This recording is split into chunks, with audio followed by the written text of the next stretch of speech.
Welcome back, folks, to another episode of Business from the Bass Boat, powered by X2 Power. And guys, today we've got a great show lined up, furthering more of the Western Tournament angler drama. We've got just hearing from different folks on the back end. This has been kind of an interesting thing. Obviously, there's a ton of drama around everything in bass fishing. It's just kind of a joke at sometimes for me, just as far as how much drama there is in your local bass club to however high level you get. It just seems like there's just bass fishing is that way. And having a podcast, it makes it fun sometimes to track some of that stuff. And so, with all of that, I think the Western Tournament organizations and the Western bass fishing scene has always had a special place in my heart, and trying to make it the best it can be, and try and figure out a way for some of these Western anglers to have platforms and places to fish off of out here. And so, without further ado, we're going to bring in Mark Lezane, and basically he is the founder of Bass Angler Magazine and has been a guy who fishes so many tournaments out west for such a long time, and want to get his story and his background with everything there, but also talk about his recent purchase. And we'll get into those details on the equipment from the Wild West Bass Trail and some of that has happened. So there's still plenty to go on there, and the story certainly isn't ending. But without further ado, let's bring Mark in. How's it going, Mark? Yeah, good. Thanks, Adam. Thanks for having me on. Appreciate it. Absolutely. Well, thanks for taking the time out. And I know you're coming off of a busy day. I think we were talking a little off air there. You were literally in the permitting process for getting tournaments set up next year. I was, yeah. So I got I have my dates for 2024 right here. Wow. So you guys get all that? Yeah, I got it all. We'll take a screenshot. We might sneak a couple of dates out there, let people know what's going on. Okay. But yeah, I mean, it's been a whirlwind. The last few weeks have been just nothing but crazy. My phone's blowing up, internet, everything's going crazy.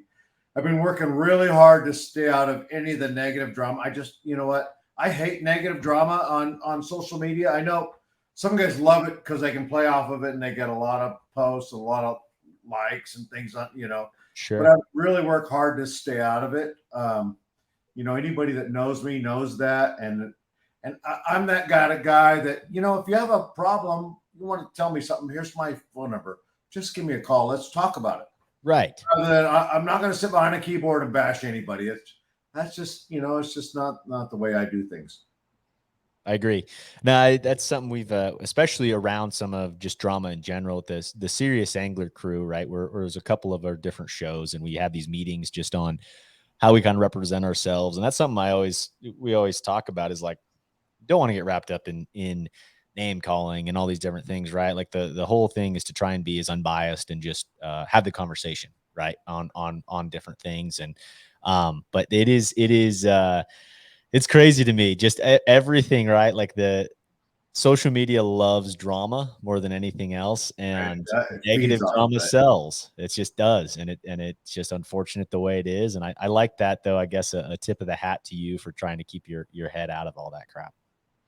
Yeah, it's difficult. I mean, so many times I've been typing away on the keyboard. I go, I bet, and I can't say it. I want to, but I can't say it. I just, sometimes it's better for me. It's just better left alone. I have a host of great sponsors, and when you have sponsors, and you're an industry person like me, I'm in the media, and I work with, and I know just thousands of people in the industry, and when I see all the negative stuff, or let me back up. So people ask me, sponsors ask me, companies ask me, did you see that? What do you think about that? And I'm like, and so many times that sponsor, that company will shy away from that person, whether it's good or bad, but creating a lot of drama on the internet. A lot of times those companies will just stay away from them, especially the larger companies. Right. Totally. You got to be careful. And that makes a lot of sense to me. I think without really giving too many details, we'll get back into kind of your day to day, the permitting process. And I'd love to hear about that and the details, especially in California, and how that all works. But I think to start, let's give a little bit of a background on yourself, Mark, and how you got in the industry, how Bass Angler Magazine came about. Let's go dive back on how it all started. Yeah, go back a lot of years. So I didn't say it. You said it. I could have said it. Went back. well, I 5 know, years. I'm an old guy. I can't help it, but I'm still here. So you know what? I'm still here, still doing it every day. I still get fishing with young guys like you, and sometimes I can even compete against you. Oh yeah, you've kicked my butt plenty of times. So, a long time ago, I used to go fishing. I'd get on back of my buddy's motorcycle and we'd run out, we'd go to the Delta and we'd throw baits in the water and hope something would come along and bite it. And I did that for a long time. But really, no one in my family fishes. There's no outdoors people. My dad was he did taxes and software. My brother worked at Apple, and my sister does some bookkeeping stuff. So my family was not outdoorsy at all. But I just had this bug, I was different. So I fixed cars, I fixed cars for a living for a long time, went through the Marine Corps. I wanted to be just a ground pounding grunt, and they put me in maybe a mechanic. So I was kind of like, oh, well, I guess that's what I'm doing. So when I got out, I worked in a shop for a while. I opened up my own auto repair shop, and I had this old gunnery sergeant, Will Kohler, that would come by, and he would tell me fish stories. He'd tell me old war stories from World War II. And then he would tell me fish stories about all these fish he's catching. You got to go. You got to go. I'm like, yeah. But kind of like the songs are out there, you're always busy. And it's, I wish I could do this. And one day I just go, okay, yeah, let's go. So we went to Sacramento, and I caught like 30 bass that day using a trout rod with this purple worm. I didn't even know I had any worms. It was like in my tackle box from somewhere. So, and I didn't know how to rig a Texas rig or what even one was. And I caught these 30 bass, and I was like, wow, that was so cool. So I went with them a few more times, joined that club, started fishing. Then I bought me a little boat, started fishing in the Delta, and, fishing more and more. And I bought a bigger boat. I bought a Ranger. And then I was like, bass tournaments. Wow, this is pretty cool. So I started fishing bass tournaments, had no clue what I was doing. And, started doing that, got into it more and more and more. Yeah. And just, I just couldn't get enough of it. Like so many of the bass guys out here. From there, I started fishing tournaments, and I actually did pretty well. The first couple of years, even though I didn't have a clue what I was doing. And all of a sudden now I'm a pro because I'm doing good. Fishing as a pro, I feel so sorry for the non-boaters that drew me early because I was horrible. It just got lucky a few times, thought I was way better than I was. But anyway, and while doing that, I was fishing a lot of tournaments. I had to create something, and I'm going to date myself. It was before the internet, right? I had to do something that had all these dates. So I made a calendar. So if I got to do a calendar for myself, I might as well do it for everybody else. So I made a calendar, put little ads in it, sold the ads, and sold it to all the tackle shops. So all the tackle shops had a calendar of events for all the bass tournaments. Smart. I like that. Okay. So in the interim, I owned auto repair shop. Well, in 2000, the city came in, booted me out, claimed eminent domain, and I got hired. Yeah. So, it's the way it is. And it took me a while, but finally I got that all squared away. And that's, that was behind me. Yep. So in the interim, a company, Competitive Edge Fishing, called me and says, hey, we need a product manager. I go, I don't know how to do that, but I probably can figure it out. So they hired me as a product manager, and I started working for them. And we sponsored Mark Tyler at the time. I don't know if you know who Mark Tyler is. I heard the name. Very good fisherman. He caught the largest bass ever in a Bassmaster tournament. It's like 15 pounds, 9 ounces, caught it on the California Delta. Holy cow. Crazy giant fish. Yeah, he had the biggest limit at that time, but I think Dean Rojas beat him after that. Well, Mark goes, hey, why don't you put little stories in there? I go, okay, well, write me one. So we started doing these little stories on every month of how to catch fish. Well, and then these stories got bigger and bigger, and I couldn't fit them in the calendar. So I made a magazine, put a calendar in it, and then I had regular stories, magazine stories with a calendar. So I did that for a couple of years. And then I came to the fruition that a tournament calendar magazine I can't make a living on that. Right. Just doing it on the West Coast. So I ended up taking the calendar out of it, and a lot of people didn't like it, but it's just progression of a business. So I Yeah. took the dates out and just created a big magazine. And then I started selling the magazine. We got into a bunch of newsstands, and just it basically progressed to what it is today. So Wow. now we're in 4,000 newsstands. We got about 4,000 subscribers for print and a couple thousand for digital. We get about 20,000 plus magazines out there every quarter. Wow. So that's kind of how that came about, and then all the while I've been fishing tournaments, and some tournaments I've done pretty well. I qualified for the top 150 a long time ago. I've qualified for the Tackle Warehouse Tour the last couple of years, Yeah. and I was hoping I was going to qualify again this year. I missed it on the qualifying, but thinking maybe I could make it at the championship like I did last year. Yeah. But now with this whole thing, the Wild West debacle, it would have freed up a bunch of time, except that I bought the stuff, and now I'm going to put on my own events. And we can delve into that. All the drama surrounding, he owed people money and this and that, and this could have happened, and maybe this happened and might, there's all these rumors out. I put a post up today about kind of me and my transparency, because I'm a pretty open person. I wear my emotions on my sleeve, and I don't have anything to hide. So I pretty much tell you anything you want to know. It's like my financial business, probably my own business. I don't need to share that. Sure. But the whole Wild West thing, it's all over the internet. You can read many pages about it. And so basically, my take is they folded, they went out of business. Mm-hmm. So I see this as kind of an opportunity, but also to keep something really cool on the West Coast. I fished the Apex Series. I also fished the Pro-Am. The Apex Series were so fun.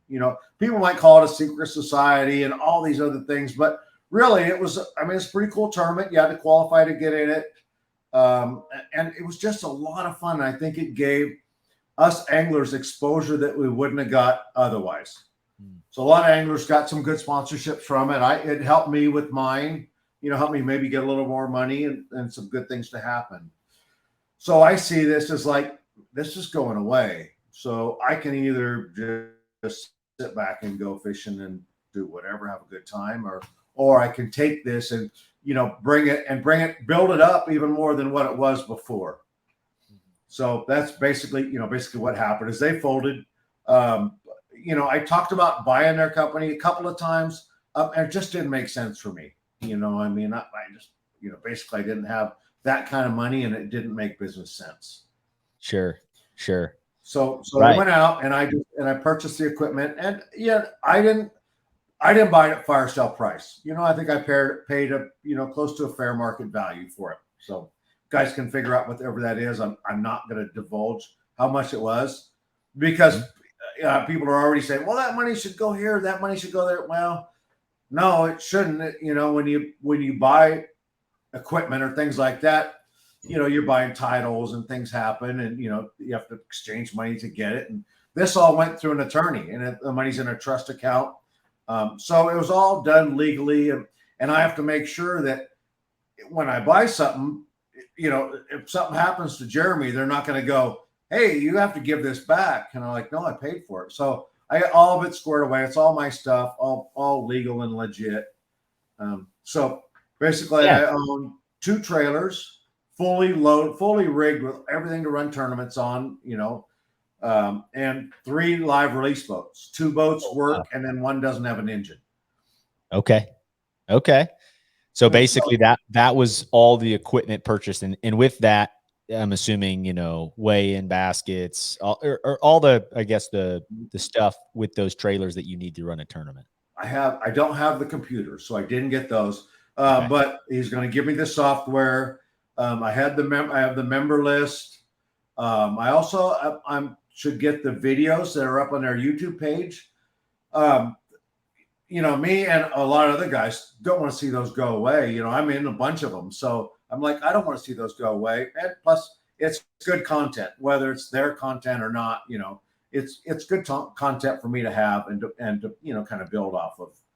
For sure. Totally. And I mean, I think it's totally reasonable to explain to folks on that thought process of, okay, really there's two different approaches. You can buy the entire business, but that means you're buying the trademark name, you're buying the debts that are associated with the business, you're buying everything.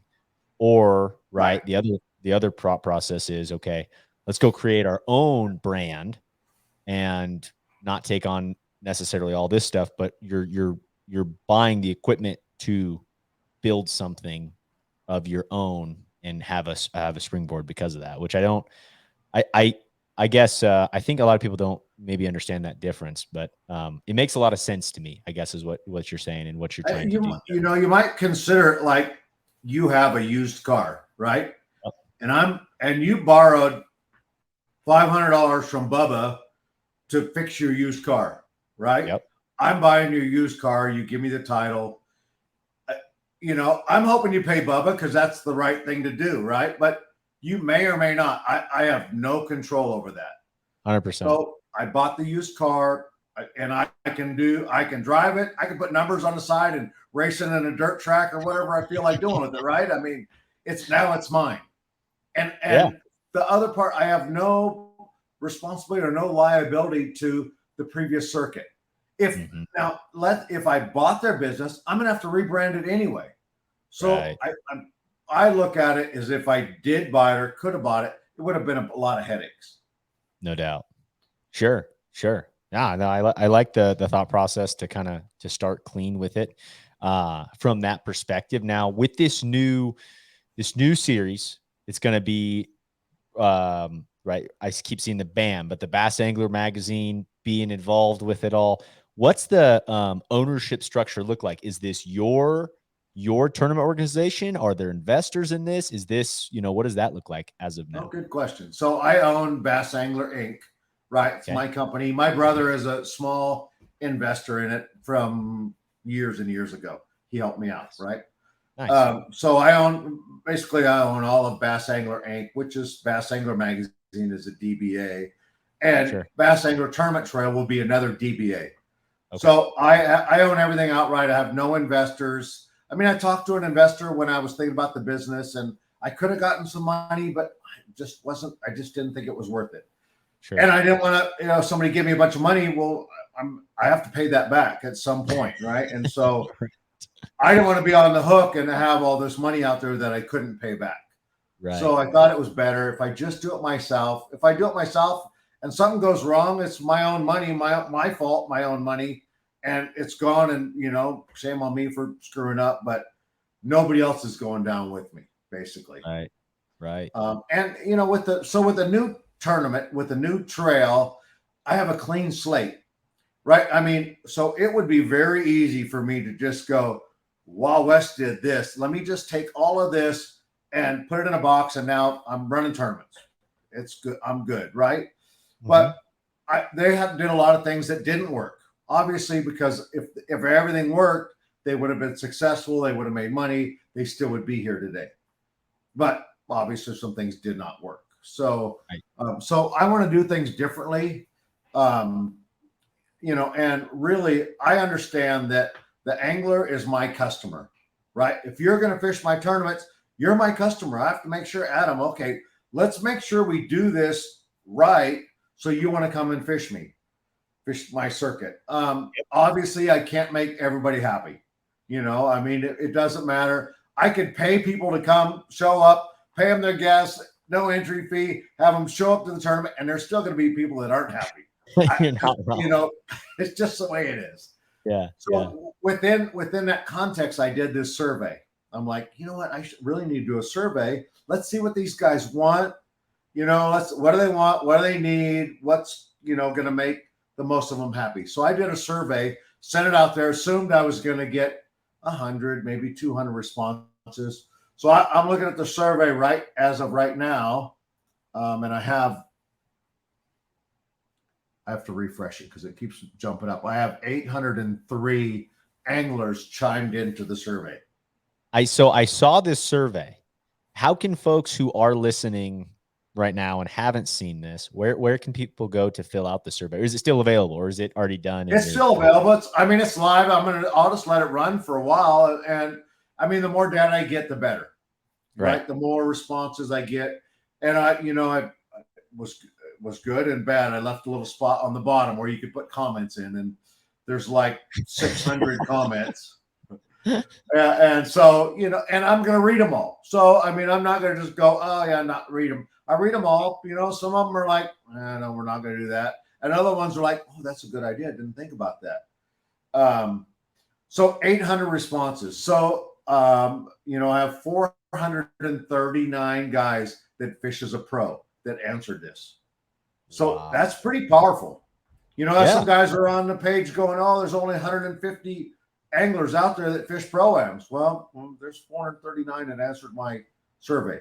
And those are only people who knew about the survey, who saw. I mean, there's, you could argue that there's more than that, right? Right. I'm sure there are. I mean, my list was 2,000 people long. All of those are not pros. They're not all tournament fishermen. I'm sure some of them were just, people that I got on this list. How you can get to that survey before I digress off of it.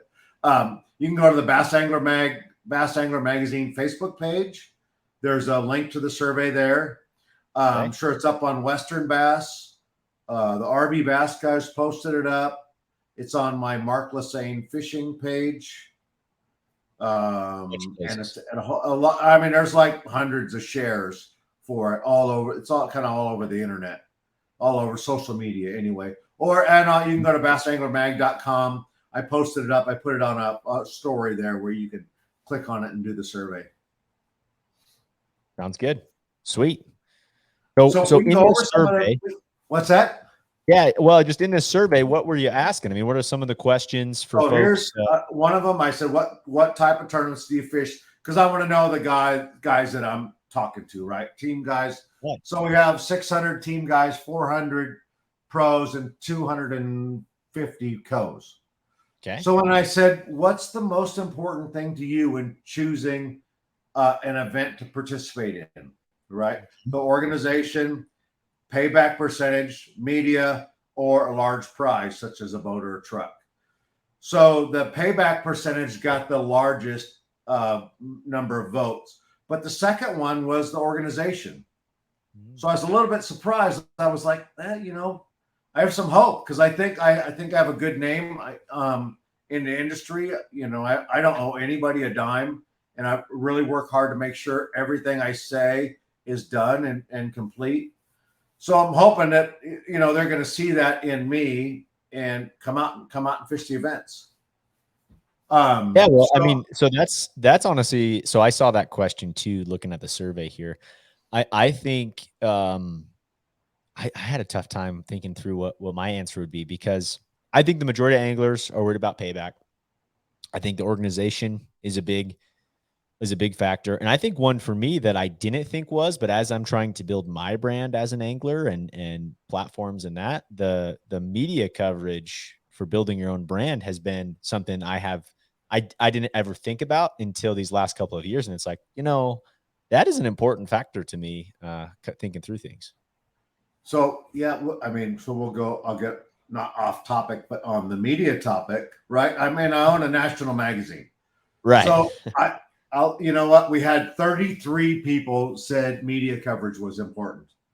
33 out of 800. Yeah. So that's really low. But I'm going to tell you, when they see their picture in the magazine, right? And they see their picture on the website and on social media and on the tournament website, I'm going to try to do a thing like MLF does, with some pictures and their bio and all that good stuff. When they see that, I think they're going to change their tune. And especially guys that have sponsors. I mean, because sponsors, us guys on the West Coast, we're not vanity sponsors. We're not KVD, Yep. Guys sponsor KVD because they can use his name, right? Out here, we have to sell stuff. The sponsors want us to move product, whether it's a car, a boat, a lure, a rod, a reel, whatever it is. You need to sell something to create value for these companies. So that's, that's what does it. And, media plays a big part of it. So I do have a lot of things planned in the media. I'd like to tell you everything, but I'm not 100% positive I can deliver on everything. I don't want to tell you, well, I can do this and then when it comes to the event and everybody's going to go, hey, Mark, you said you were going to do this. And I'll be like, Yeah, I couldn't, it wasn't feasible. Yeah. So I have a lot of things in the works that I think will be really cool for the anglers and help them get new sponsors. Yeah. I like it. So we'll go back to this. I can go over the whole survey. It's really short, actually. Yeah. Go through the rest of it. I try to make it short because I hate surveys. It's like a bank or whoever sends you a survey. It takes like 15 minutes. I'm like, forget it. Just close it out. Right. Exactly. So we had a commanding people wanted a Pro-Am shared weight format. Wow. Big difference. So, we can talk about bending and adjusting to try to, make as many anglers as happy as possible. So that's one of those things so I think a non-shared weight event is a little more professional, right? But you can get more boats with a shared weight. So you have to weigh the difference, right? A boat sponsor wants a lot of boats there, right? Power Pole, Bob's Marine, the Ford dealer, everybody, they want more bodies. The more bodies they get, the more things they can sell, right? The more value I have. Just like my sponsors want me to sell stuff, right? And so now the more people, bigger audience, the more people I have, the better we can do it selling things. Totally. So a couple things with shared weight. One, the weigh-in goes twice as fast because you're only weighing half the fish. Good point. So, didn't ever think about that. That's good point. And the co-anglers are happy because, I won't say they get backseated, but, there's times, it doesn't matter who's in the front of the boat. There's times when it's just really hard to catch fish in the back. Oh, yeah. Someone burning when I fish as a pro on a shared weight event, I can fish a little sloppy, a little bit. I can leave a little bit of room in between where I cast and I can just throw it up there, and he catches one. I'm like, yeah, right on. That was cool. That's our fish. Totally. So, that's fun. Yeah. It's not the MLF professional event or the one like Wild West had before, but I think it'll command more boats. So, I'm not saying I'm going that way, but it's leaning that way. Right. So payback structure. So it was the top 5 anglers get the most money, doubling the entry at the last check. And I thought that was going to be the biggest one. But guys are like a traditional payback where it's heavy at the top, where the last place gets their entry fee back. So that really got a big, vote. When you say so the last check, you're getting your entry fee back, and then a heavier on the top end. The top 5 guys. I said a traditional payout where usually it's a big prize for first, and then it drops off, through the top 10, and then after the top 10, it drops down quite a bit. Right. So the top 10 gets paid a lot better. Speaking of the top 10, I'm thinking maybe instead of the top 10, we do the top 20. So I may do that because that's a little different than what it's been like. Sure. So, I'm kind of trying to differentiate myself from the way that it was before. Yeah. I think the biggest thing that I like about doing a survey like this is so many folks are like, well, this is the way it is. And this is the way I hear with my circle of how my friends want to do it. But I'm surprised, honestly, with some of these answers. And I feel like I have a pretty decent pulse and talk to a lot of people that fish tournaments, right? But it's like you're getting the actual data from your customers day one of what people want. Here it is. I mean, they're telling me what they want. So, right. Obviously it's not one on every one. Otherwise, that would make it too easy. Yeah, if all 2,000 or 800 people said the same thing, let's roll with it. We got to figure it out. Yeah, that would be easy. So, and then we say, how many practice days do you want? And me, I like 3 practice days because I think I could break down a lake better in 3, more in the delta. But most lakes you can split it up into like 3 sections. Yeah, 2 got an overwhelming response. 2 practice days. So that tells me, and I could be totally wrong on this, but that just something I've always thought about.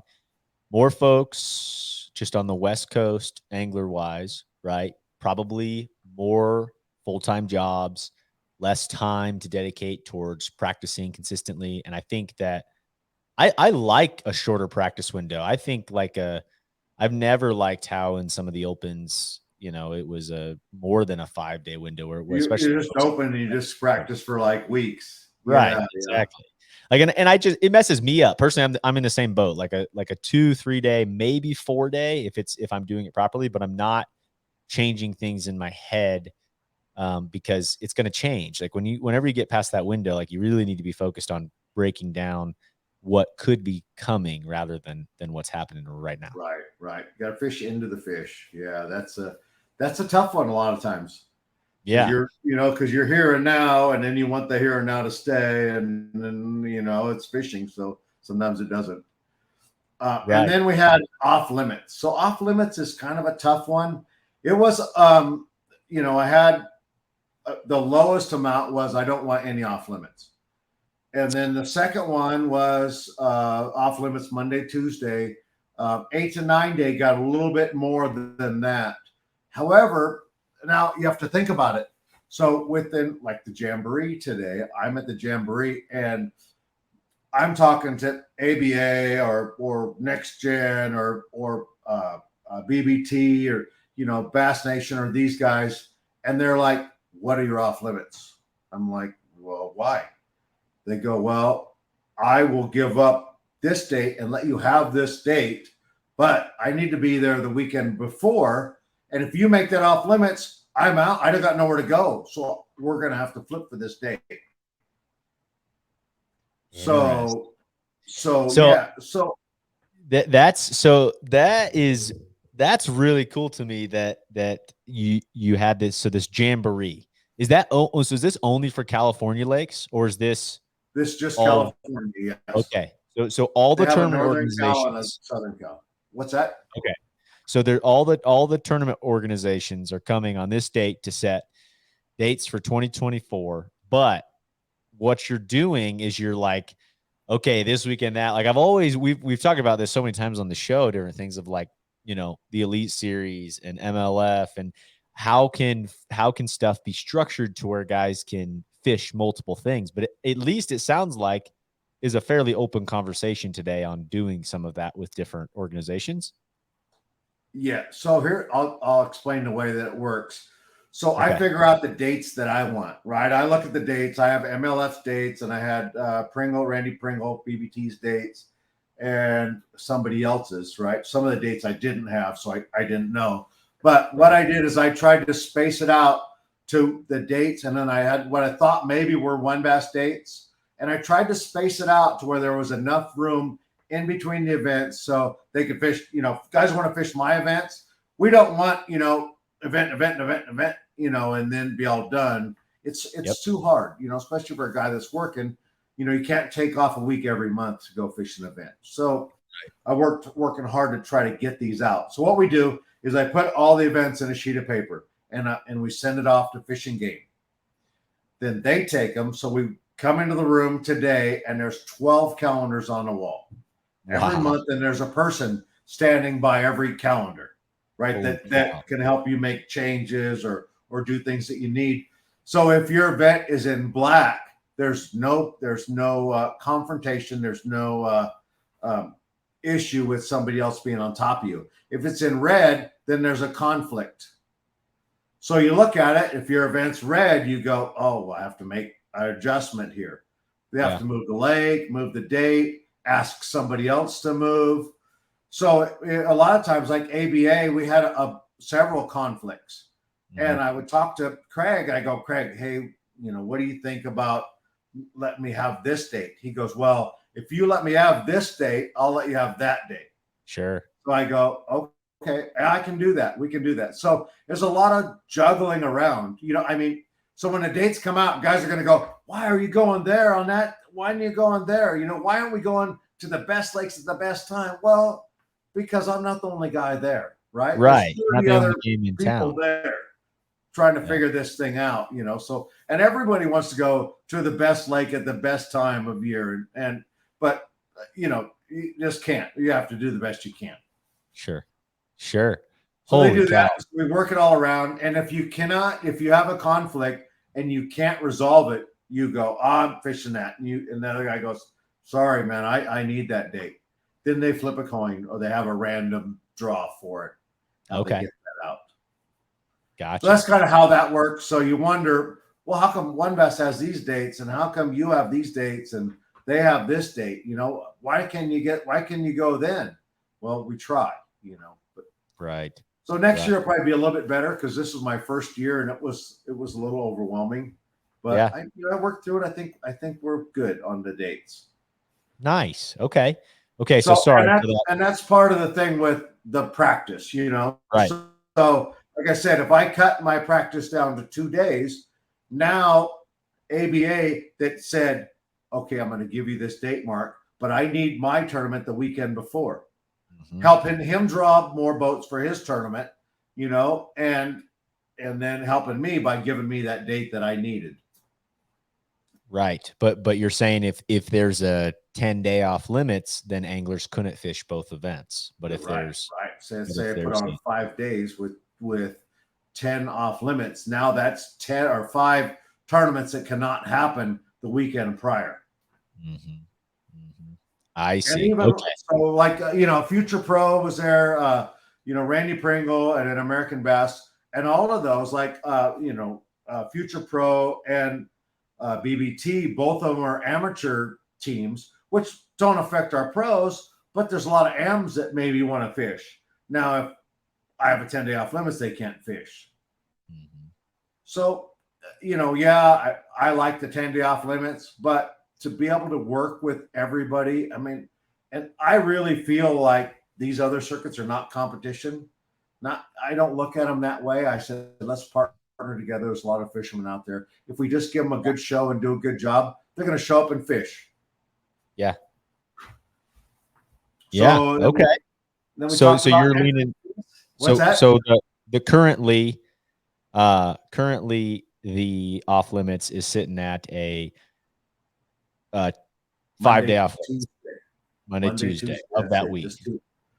So that also can come into effect. And maybe I shouldn't share this, but when you work with the Tourism Bureau, one of my selling points is that the guy can come the week before and practice and fish all he wants, and he has to go home only for a couple of days. So now you're getting a little more business while this guy's here. Right. So, I put a couple spins on it. I like the 8 to 9 day, but, I'll just go fish somewhere else. That's the way I look at it. But to be able to get along and make everything work, I think 2 days works the best. Okay. I like it. Okay. Next question. Entry fees. So I gave an entry fee for between $600 and $950, or $650 and $950. And $650 and $750 really got the most amount of votes for a pro. Co-angler, $325 got the biggest margin. $375 was the next.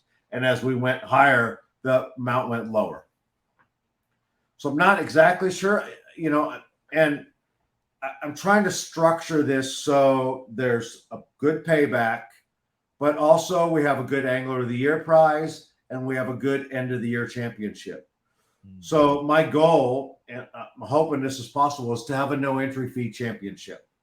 Oh, cool. Right? For a small amount of anglers. My take on it is if I take 75 guys, it's not really a championship. It's another tournament with all the top guys in it. Right. So yeah, obviously if I get a boat and we have an entry fee, then I can pay back a lot more because I took in an entry fee.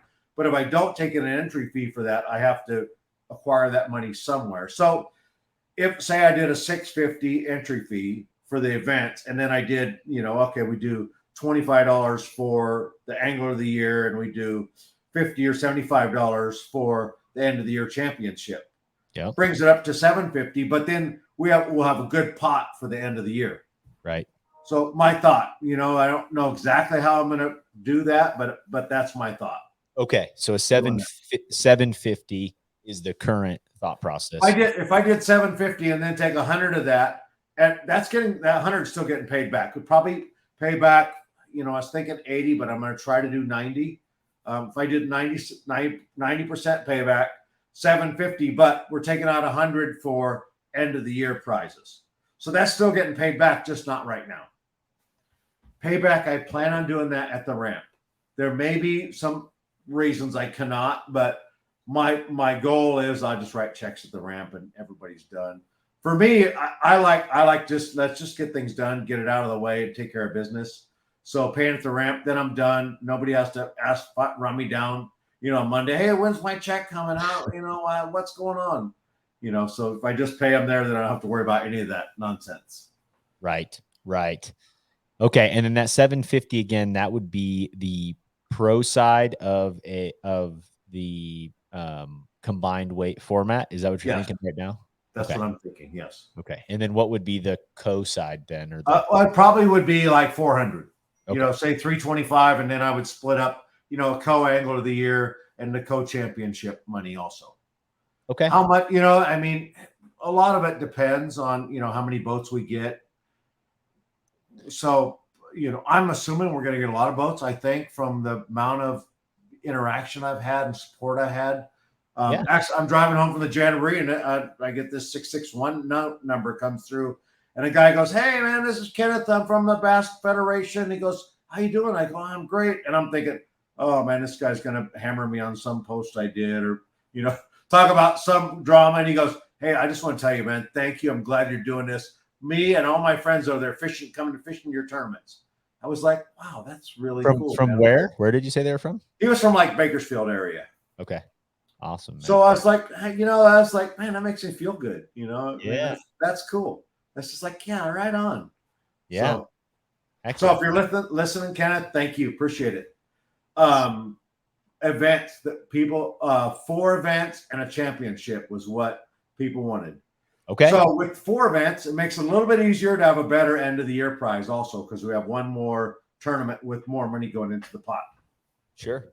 And then I had lakes. So, Clear Lake got the best. Clear Lake, Shasta, Delta, Berryessa, New Maloney's were the top picks. Columbia River did pretty well. Potholes did okay. Yeah.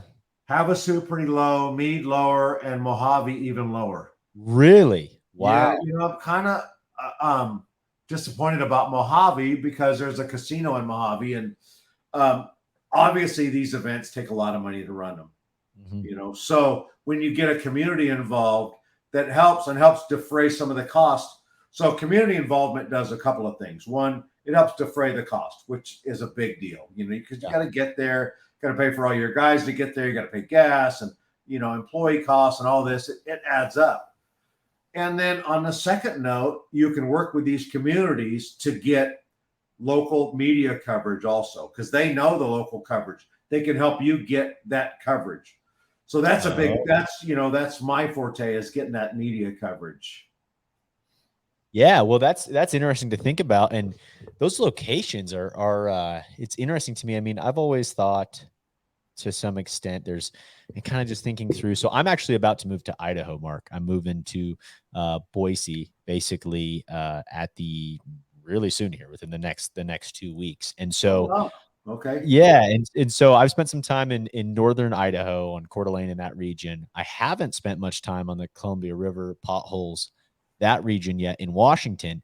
Really interested in that region. But I kind of was in this transition of, should I move east or should I move west? Because in Colorado, it's just a pain in the butt wherever I'm going for a tournament. Like it's right. going to take way too long to drive.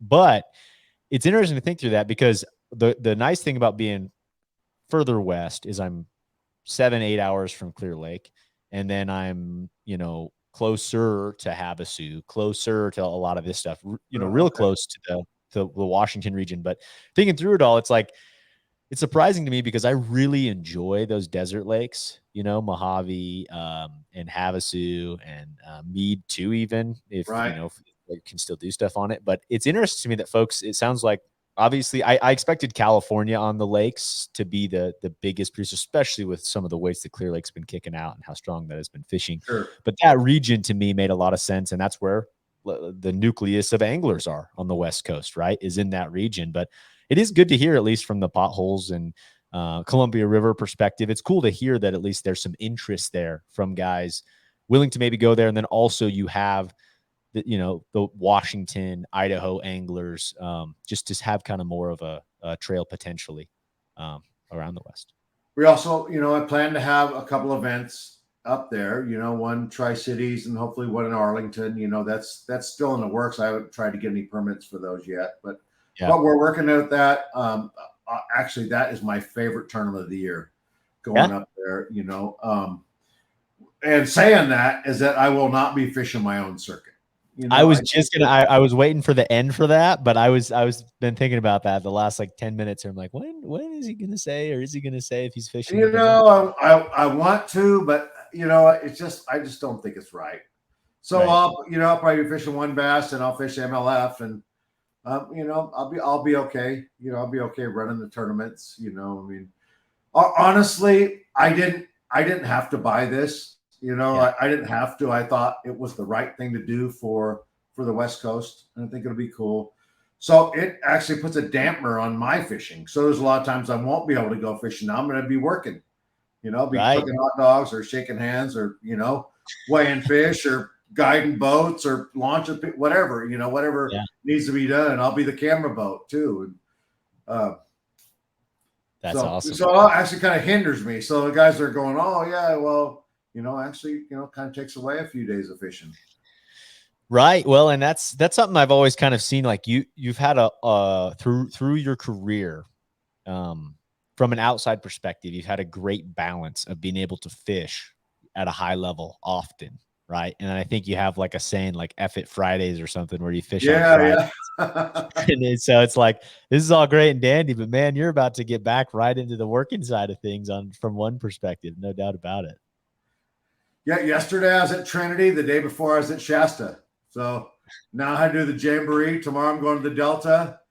Sunday I got to go back up. I have a house at Shasta, so I got to go do some work. But then next week I'm fishing almost all of next week, and then we're going to get into the grind of because I just got the fall issue, my part of it all done. So now it's at the designer. I'm going fishing, and then the week after, now we're really going to get cranking on the tournament circuit, get all the little things ironed out, figure out what we're going to do for coverage, at each event, and what all the on the water stuff, what all we can do. So there's still a lot. Like I said, it would be way easier if I just went, oh yeah, using this model, let me just take that and do it. But I don't think that's the right way to do it. I think doing the survey, getting all the info, getting as much info I can from as many people as possible, and trying to do the right thing for as many people as possible.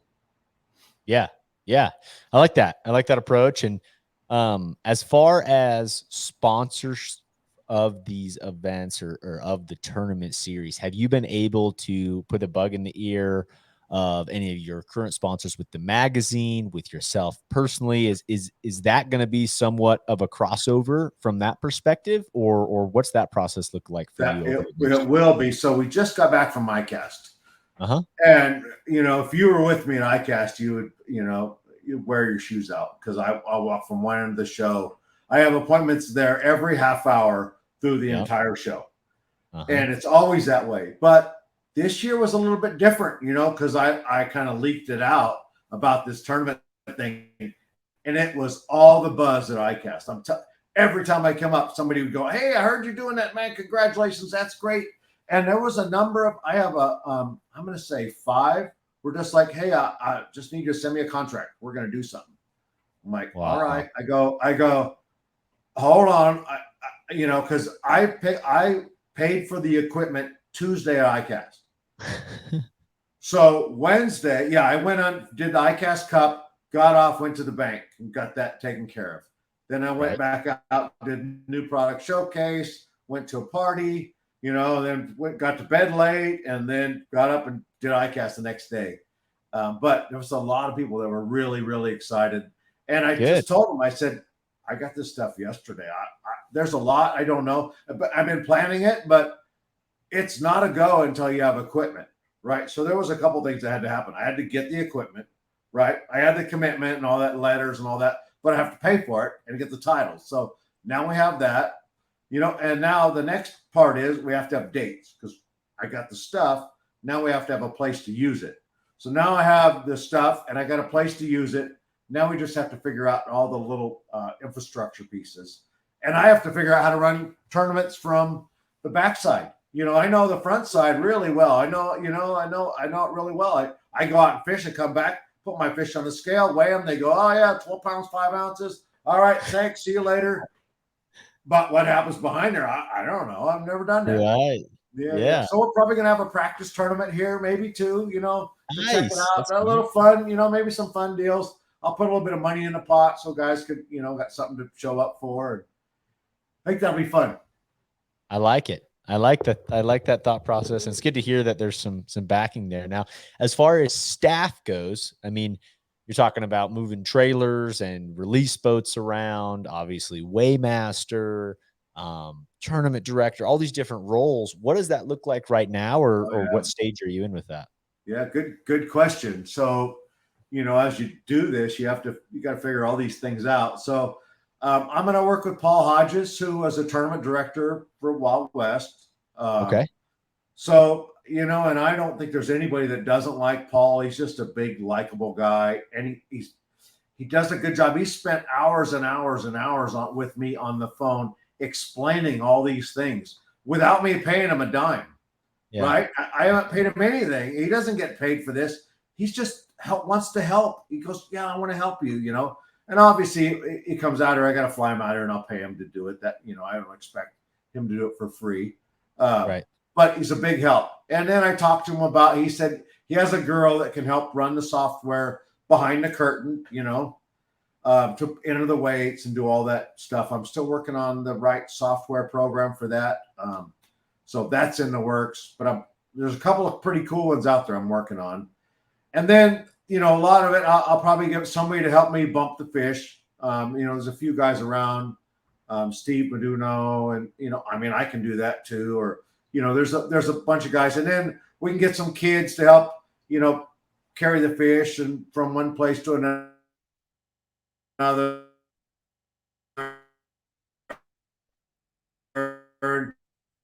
Help guide boats and people. Vince Hurtado works with me. Before any of this started, he was working with me with partnerships and things and media sales for the magazine. I have another guy, James, is my ad sales guy. So I have some guys in that part. Ken Maud does, I put a post up earlier today. Ken Maud does not work for me, and I don't pay him anything, but he's a super smart guy, right? And he knows a lot, and he's helped me a lot. Same deal. He goes, man, I just want this thing to be good. I want to see you succeed. I'm going to help you, and he's not asking for pay. So that, that it makes it nice. It makes me feel good that he wants to help. So, and then I have, that's about it for the crew. I'm trying to think of who else I might have. That's about it. Probably have 5 guys at the tournament, tournament director, somebody to bump the fish, some kids to haul bags and things back and forth. Probably need somebody to be able to run the live release boat. I don't know how to do that yet, but I got to find somebody to be able to run that and know all the ins and outs. So, yeah, I like it. We're getting there. We're getting there. We're making a lot of progress. I got 6 months to get it all figured out. Speaking of that, yeah. So when is the first tournament scheduled, or can you go over any dates at this point? I can go over, have permits. So I own those dates, which is good. Planning on starting in Shasta in February. Okay. Awesome. So it was either mid-January or kind of near the end of February, middle third of February. And January is cool, but sometimes the weather's not so great. Fishing's is usually good, but in February, the fishing's usually better. So I'm thinking I want to go there when it's a little bit better, and there's usually nobody else going there then.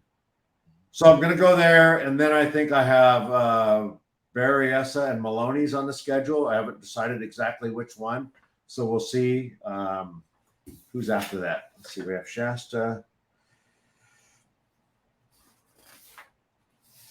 Yeah, New Maloney's. Oh, I have the New Maloney's, and I think Oroville, Berryessa, Delta, and then the championship. And I haven't decided exactly on the championship. Probably be Delta or Shasta.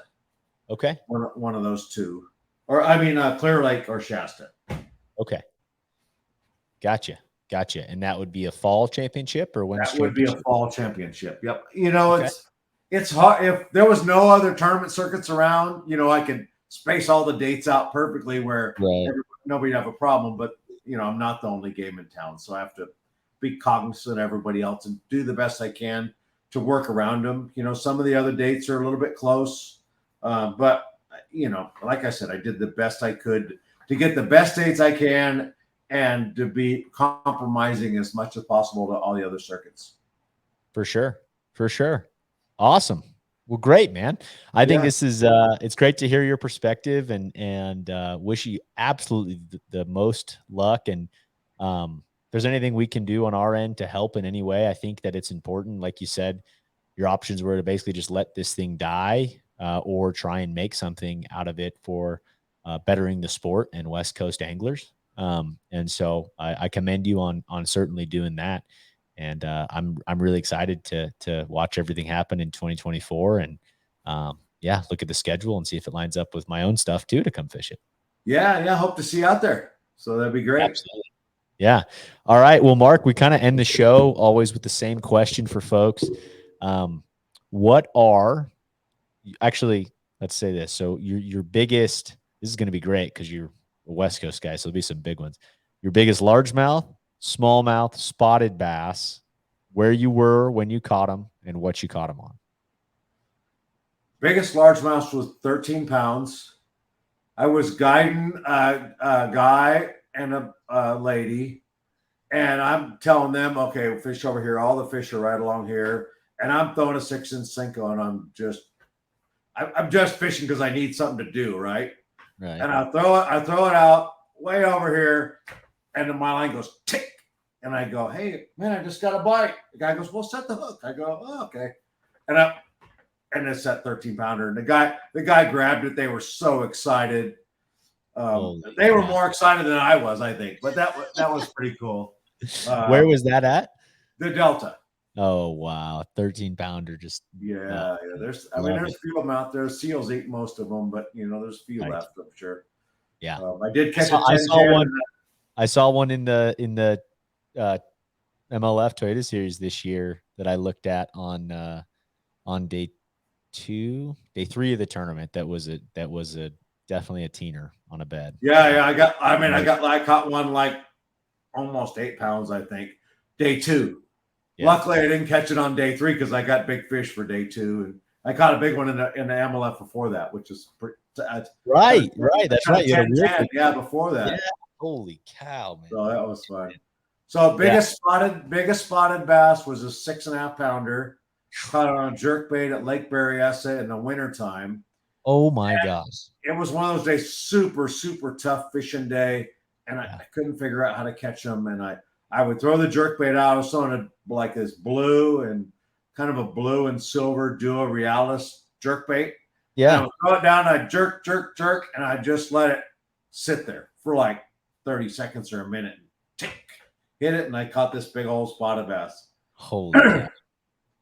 So biggest smallmouth. I've probably caught 10 4.5 pounders. Yeah. Maybe one bigger one on the Columbia, but never weighed it. And I caught him. I caught a 4.5 pounder in the Delta. I caught a 4.5 pounder at Lake Berryessa. I caught a 4.5 pounder at Almanor. Yeah. But I can't break that. I haven't been able to break that 5 pound mark. So.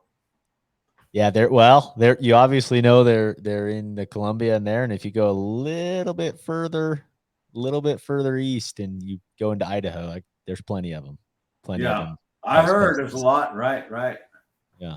But that's awesome, man. Well, I love hearing that stuff, especially when we get someone on from California. They've always got some crazy story about big largemouth or giant spots. Like that's probably one of the biggest spots I've heard on the show. You know, I ask that to every guest, and that's probably certainly, if not the biggest, right there with as far as spotted bass goes. 6.5 was it was a really big one. So yeah, that's freak. Awesome. Not a Bullard's Bar big one, but you know, it was a big one for if you're not fishing Bullard's Bar. Right, right. There's like only a handful of spots in the country that you can catch over a 5-pound spotted bass. Right. So Right, that's awesome. Well, Mark, thanks again for coming on. How can folks follow along with yourself and everything else going on with the new tour? What's the best place for folks to keep up with? You know, my social media is probably good. Mark Lassane Fishing at Facebook, and then also Bass Angler Magazine Facebook page. Okay. So if they find Bass, you know, because you probably can't spell my last name, but you know, people won't know Lassane. Isn't that Lasagna, whatever it is. Whatever. But go to Bass Angler Magazine. I'm pretty easy to find from there.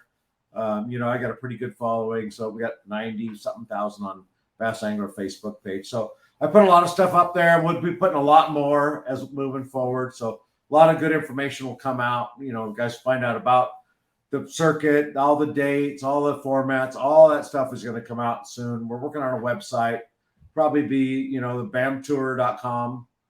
And then I have Bass Angler Magazine, Tournament Trail, and a whole bunch of other URLs. But bamtour.com will be pretty easy to remember. No doubt. Awesome.